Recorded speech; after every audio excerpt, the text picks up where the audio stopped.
नमस्कार, आप देख रहे हैं किसान तक। मैं नवदीप भैया 31 अक्टूबर को हाजिर हूँ ताज़ा मौसम की अपडेट के साथ। भारत में इस समय तीन मुख्य मौसमी प्रणाली मौजूद हैं। एक बंगाल की खाड़ी में, एक अरब सागर में और दूसरी उत्तर भारत के राज्यों में। मानसून पूरी तरीके से विदाई ले चुका है और पूरे भारतवर्ष से अब इसका डिक्लेरेशन जो है, इसकी पुष्टि मौसम विज्ञान विभाग ने भी कर दी है। नॉर्थ ईस्ट मानसून अब धीरे धीरे तमिलनाडु, दक्षिण आंध्र प्रदेश के हिस्सों को प्रभावित करने वाला है। हालांकि इस समय जो मौजूदा वेदर सिस्टम्स हैं वो कुछ इस प्रकार से सैटेलाइट इमेजरी द्वारा देखे जा सकते हैं।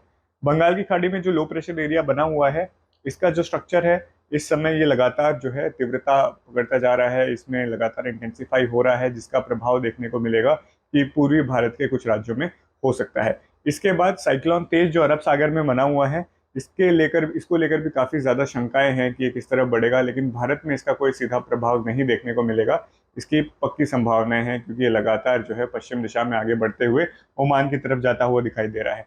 तो इसका पूरा कुल मिलाकर असर भारत के हिस्सों पे नहीं देखने को मिलेगा, लेकिन अरब सागर ने आखिरकार एक साइक्लोन जो है इस सीजन में, पोस्ट मानसून सीजन में होस्ट कर लिया है।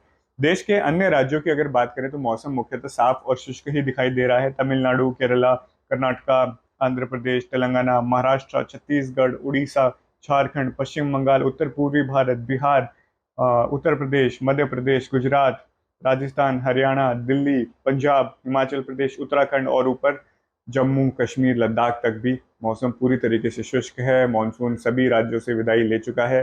एक हल्का पश्चिमी विक्षोभ भी अब जो है धीरे धीरे उत्तर भारत की तरफ आना शुरू हो गया है। इस समय देख सकते हैं कि पाकिस्तान के आसपास ये जो आप वायुमंडल में गरज चमक के बादल विकसित होते देख रहे हैं, ये इस समय लगातार पूर्वी दिशा में आगे बढ़ रहे हैं। इसका प्रभाव आज देर रात्रि से जो है और कल अल सुबह के बीच में पंजाब, उत्तर पूर्वी राजस्थान, हरियाणा के पश्चिमी भागों के काफी सीमित इलाकों में देखने को मिल सकता है। अगर कुछ जिलों की बात की जाए तो जैसलमेर, बीकानेर, श्रीगंगानगर, हनुमानगढ़, उसके साथ लगते हरियाणा में सिरसा, हिसार, फतेहाबाद, भटिंडा, फिरोजपुर, अमृतसर, मुक्तसर और ज्यादा से ज्यादा आगे नाभा, पटियाला और लुधियाना तक इसका पंजाब के हिस्सों में प्रभाव कल अल सुबह तक देखा जा सकता है। हल्की से मध्यम बारिश की गतिविधियां हो सकती हैं। ज्यादा बड़े पैमाने पर बरसात होने की संभावनाएं नहीं है। अधिकतम तापमान में थोड़ी मामूली बढ़ोतरी हो सकती है, ज्यादा उसमें भी बदलाव आने की संभावनाएं कम है क्योंकि पश्चिमी विक्षोभ हल्का ही प्रतीत हो रहा है। अब देखते हैं विंड पैटर्न किस प्रकार से आने वाले 2 दिनों में रहेगा। उत्तर भारत में कोई ज्यादा बड़ा बदलाव नहीं है। उत्तर पश्चिमी हवाएं चलेंगी, लेकिन वो ज्यादा गति की नहीं होंगी। लगभग 5-7 किलोमीटर प्रति घंटे की रफ्तार से ये जो है हवाएं उत्तर पश्चिमी दिशा से चलती रहेंगी। फिर घूमकर, क्योंकि एंटी साइक्लोनिक सर्कुलेशन गुजरात के आसपास मौजूद है, इस प्रकार से हवाएं फिर सेंट्रल इंडिया और फिर दक्षिणी भारत के भागों में बढ़ने शुरू हो जाएगी। जो कम दबाव क्षेत्र बंगाल की खाड़ी में मौजूद है, इससे उत्तर पूर्वी हवाएं रुक कर रही हैं। अब तमिलनाडु के हिस्सों का यहाँ पर नॉर्थ ईस्ट मानसून जो है अब दस्तक देने वाला है। आज सुबह भी 21 अक्टूबर को भी चेन्नई और आसपास के क्षेत्रों में बरसात हुई है।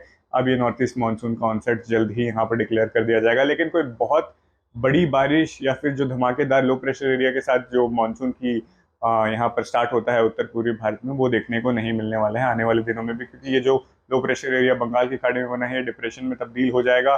लेकिन पश्चिमी विक्षोभ की जो तरफ आ रही है उसके चलते ये कर्व होके उत्तर पूर्वी दिशा की तरफ आगे बढ़ता चले जाएगा। इसका मतलब ये है कि सीधा प्रभाव इसका भी भारत के राज्यों में नहीं होगा, यानी कि इंटीरियर्स में मूव नहीं करेगा। कोई भी साइक्लोन या फिर ऐसी स्थिति उत्पन्न होती दिखाई नहीं दे रही है। अब देख सकते हैं कि किस प्रकार से देखा जाएगा कि 22 और 23 तारीख को मौसम रहने वाला है। पहाड़ी राज्यों पर हल्की से मध्यम बर्फबारी रहेगी। मौसम ठंडा होना शुरू हो जाएगा क्योंकि लगातार पश्चिमी विक्षोभ हर सप्ताह उत्तर भारत का रुख कर रहे हैं। जैसे पंजाब, पश्चिमी हरियाणा, उत्तरी राजस्थान की बात की गई, उसी प्रकार से हल्की से मध्यम बारिश की गतिविधियां यहाँ पर भी देखने को मिल सकती हैं।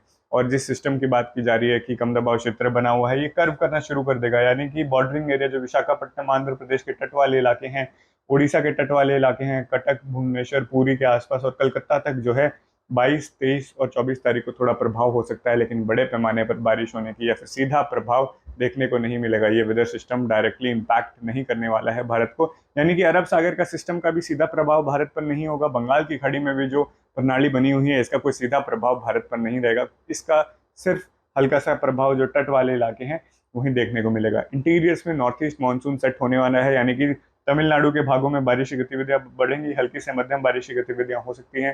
केरला के कुछ इलाकों में भारी बारिश होने की भी संभावना है, यानी कि मुख्यतः दक्षिणी डेक्कन एरिया में ही जो है बारिश की गतिविधियां होंगी। वो भी 2 ही राज्य हैं, तमिलनाडु और केरला में। बाकी देश के भागों में मौसम साफ और शुष्क बना रहेगा। पूरी तरीके से ड्राई एयर रहेगी। रात्रि के तापमान में कमी आनी शुरू हो चुकी है। काफी सारे ऐसे राज्य हैं जहां पर न्यूनतम तापमान अब 20 डिग्री सेल्सियस के नीचे जाना शुरू हो गया है। अधिकतम तापमान में भी कोई ज़्यादा बदलाव नहीं है और सप्ताह जो पूरा है वो लगभग दिख रहा है कि थोड़ी बहुत सोमवार तक उत्तर भारत में हलचल रहेगी मौसम की, लेकिन उसके बाद पूरा सप्ताह शुष्क मौसम के साथ भारत के हिस्सों में बीतने वाला है। यानी कि अक्टूबर का अंत जो है वो लगभग शुष्क दिखाई दे रहा है, कहीं ज़्यादा बारिश के आसार है नहीं। इसके चलते दो फायदे हैं खेती में। एक तो ये है कि किसानों को राहत मिलेगी, जो उत्तर भारत में पश्चिमी विक्षोभ और ओलावृष्टि की गतिविधियां पिछले सप्ताह देखने को मिली थी, उसके बाद अभी जो धान की कटाई शुरू होने वाली है उसके लिए फायदा है, क्योंकि एक रनवे मिलेगा उनको हफ्ता 10 दिन का, कि कोई ज़्यादा बड़ा सशक्त पश्चिमी विक्षोभ या बारिश या मौसम में बदलाव नहीं देखने को मिलेगा, तो कटाई आसानी से हो पाएगी, ज़्यादा डैमेज नहीं देखने को मिलेगा।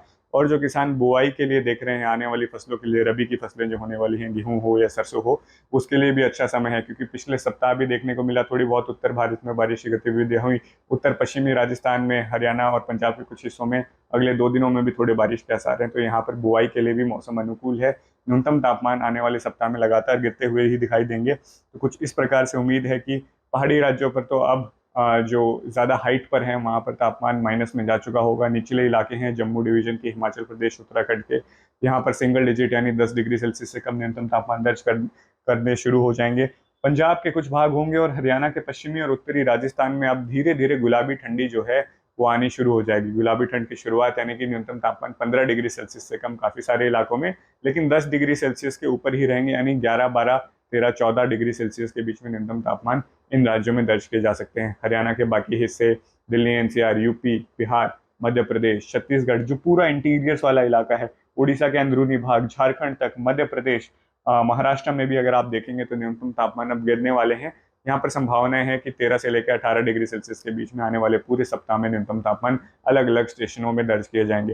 यानी कि अधिकतम तापमान के मामले में कोई ज़्यादा बड़ी गिरावट नहीं है। 1-2 डिग्री सेल्सियस ऊपर नीचे होता रहेगा, जहाँ पर धूप होगी वहाँ पर मौसम दिन में सुहावना बना रहेगा और हल्का गर्म भी हो सकता है अंदरूनी देश के भागों में, लेकिन कुल मिलाकर रात्रि को और अल सुबह के बीच में अब गुलाबी ठंडी शुरू होने वाली है। नवंबर के शुरुआत में अच्छे संकेत मिल रहे हैं कि पश्चिमी विक्षोभ आते दिखाई देंगे। मध्यम इंटेंसिटी के हो सकते हैं या फिर सशक्त पश्चिमी विक्षोभ भी हो सकते हैं, क्योंकि एल नीनो के ईयर्स में जनरली ये देखा गया है कि अच्छे पश्चिमी विक्षोभ आते हैं और सर्दियों में ज़्यादा बारिश की गतिविधियाँ होती हैं। तो उसी प्रकार से ट्रेंड भी दिख रहा है। अक्टूबर में अभी बारिश हुई है, नवंबर में भी उस प्रकार की बारिश होगी, तो दिवाली के आसपास अच्छे तापमान में गिरावट देखने को मिल सकती है और सर्दियों की शुरुआत का अनुमान कुछ इसी प्रकार से दिखाई दे रहा है। लगातार ऐसी अपडेट्स के लिए बने रहिए किसान तक के साथ। यह वीडियो देखने के लिए आपका बहुत बहुत धन्यवाद। अगर ये वीडियो आपको पसंद आया है तो इसे लाइक ज़रूर करें। अगर चैनल अभी तक सब्सक्राइब नहीं किया है तो कर लें और नोटिफिकेशन पाने के लिए बेल आइकन भी दबा दें।